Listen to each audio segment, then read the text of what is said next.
Hello, I'm Nick. Welcome to GEOX, Global Intelligence. Node, if you enjoy unbiased geopolitical and military analysis, please like this video, subscribe to the channel, and turn on notifications. Now, let's get started. First of all, Ukrainian forces have advanced in the area around Stepnogorsk and Plavny, resuming a costly offensive that General Syrskyi has been conducting to push Russian troops farther away from the Konka River and the outskirts of Zaporizhzhia. Step by step, Ukrainian forces are moving into positions that could eventually allow them to threaten Vasilivka. If Vasilivka is captured, planning could begin for a combined operation against Enerhodar and the liberation of the Zaporizhzhia nuclear power plant. That would be a major psychological, political, and moral blow to Russia. By every measure, it would be significant. It's important to say from the outset that the situation there remains difficult for Russian forces. The strikes carried out by Magyar's drone units against the Novorossiya highway are usually discussed in connection with the fuel crisis and the declaration of a state of emergency in occupied Crimea. In reality, however, they have much more direct military significance. They have weakened the supply lines of General Teplinsky's Dnieper group of forces. Apparently, the effect is real. Teplinsky's troops have been pushed back from the Zaporizhzhia area and away from the Konka River towards Stepnogorsk. According to current reports, nearly 90% of Stepnogorsk has now been retaken by Ukrainian forces. There are also reports of significant Ukrainian success in Plavny. They've been fighting there for quite some time. Of course, Russian troops have also remained in many places for a long time. That alone doesn't mean much. The important point is whether real progress has been made. The Ukrainians often say, "We're still holding the last bathroom in the last house on the edge of Chasiv Yar. So Chasiv Yar is still ours." That's obviously nonsense. But the Russians often make exactly the same kind of claims. If we're going to be objective, then we should simply state the facts. Roughly 90% of Stepnogorsk is under Ukrainian control. Ukrainian forces are already advancing south of the town toward Kamianka. If they take Kamianka, the next major objective becomes Vasilivka. That is the key to any future offensive toward Enerhodar. This is not some secondary operation. It could have major military and political consequences. At the same time, these developments represent an indirect success for Ukraine's campaign to isolate Crimea. Indirect, because despite the declaration of a state of emergency after fuel shortages became severe for civilians, Russian military forces are still receiving supplies. Not only are they being supplied, but Teplinsky has also received reinforcements. At first, Teplinsky was essentially told, "You're on your own. Figure it out." At the same time, his elite airborne assault units were pulled out. Those were the very forces that had advanced to the Konka River. They were withdrawn for reorganization, replenishment, and redeployment to other sectors after suffering substantial losses. Now, however, reserves have been sent back to reinforce him.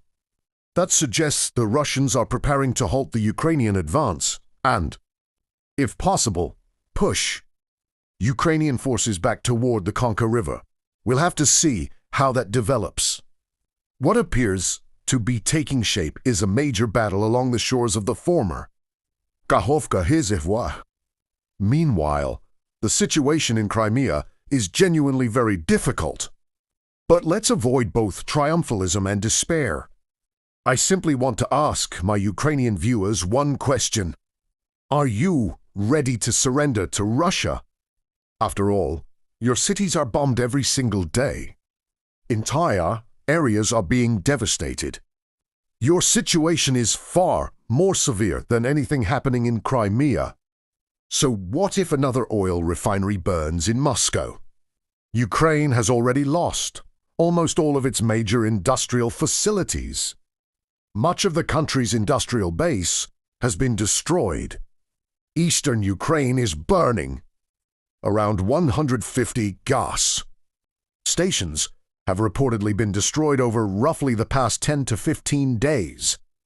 Ukraine has approximately 6,000 gas stations nationwide.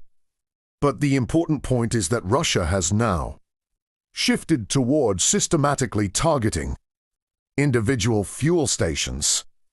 Cities such as Kharkov could eventually find themselves with virtually no operating gas stations.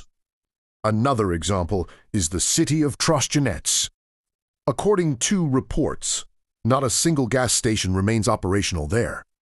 Cities such as Kharkov and Zaporizhzhia now face the daily risk of losing additional fuel stations. Who said that? Not me. That assessment came from Ukrainian fuel market expert Dmytro Laushkin. Crimea is only one symptom of a much larger strategic problem. The real issue is that Russia, using its current methods of warfare, cannot defeat Ukraine within the historical timeframe available to it. Across Europe, political leaders are openly saying they expect to be prepared for a potential military confrontation with Russia by 2029 or 2030 Russia, therefore faces a deadline. Before then, it must not only defeat Ukraine but also rebuild its own military capabilities. In practical terms, that leaves Moscow with little more than 2026 and 2027. History itself is imposing the schedule. Russia has to make a major strategic decision. One possibility would be the use of nuclear weapons.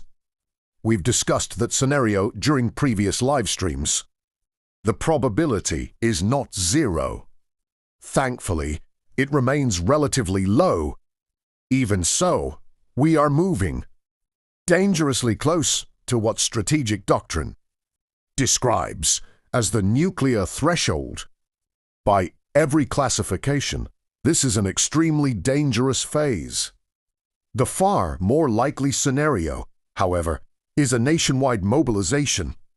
In Penza, authorities reportedly conducted a rehearsal that produced encouraging results from their perspective.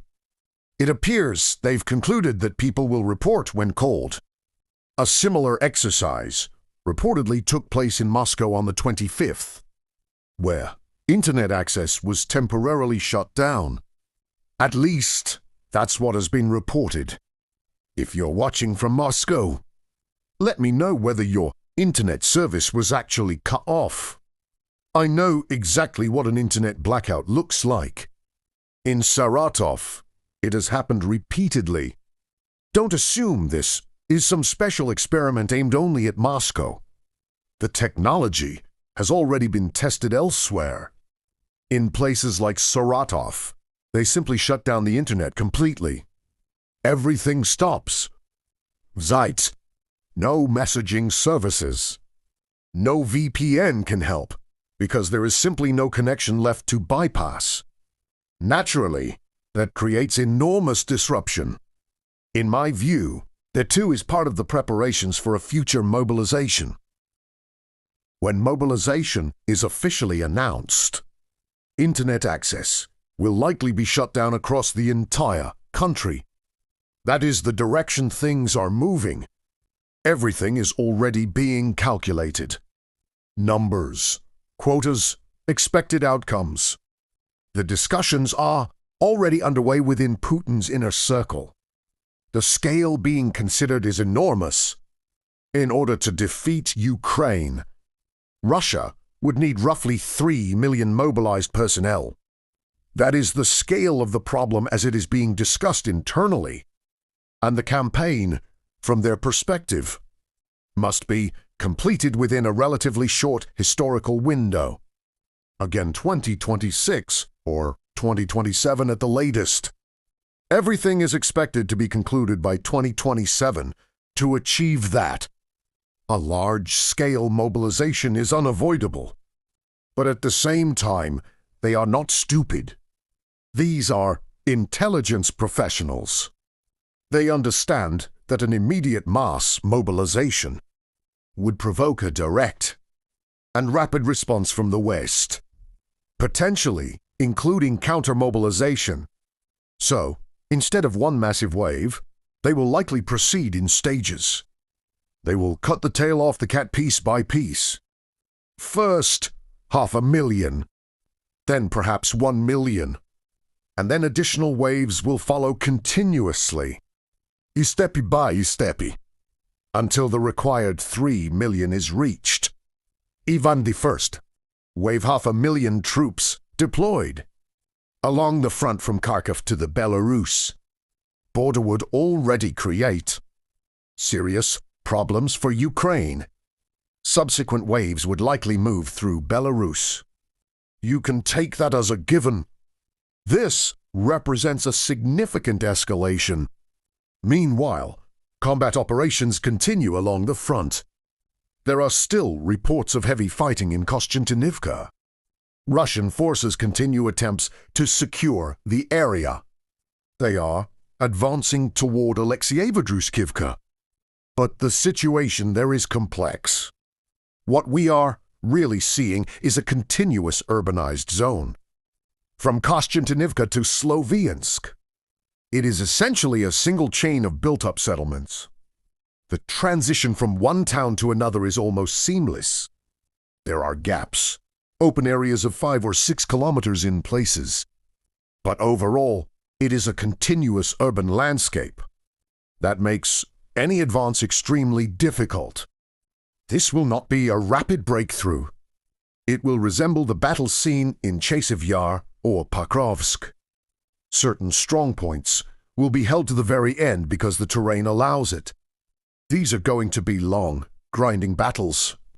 Right now, those battles are beginning on the outskirts of Kostyantynivka. Russian forces are pushing toward Druzhkivka.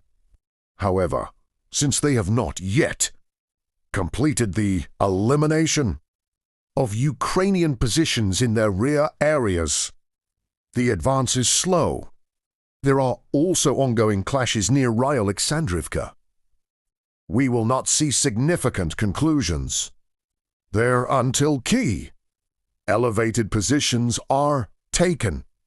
Only then will the situation become clearer.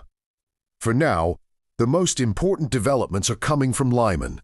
There, the Third Corps has managed to halt the Russian advance. That is a clear tactical success.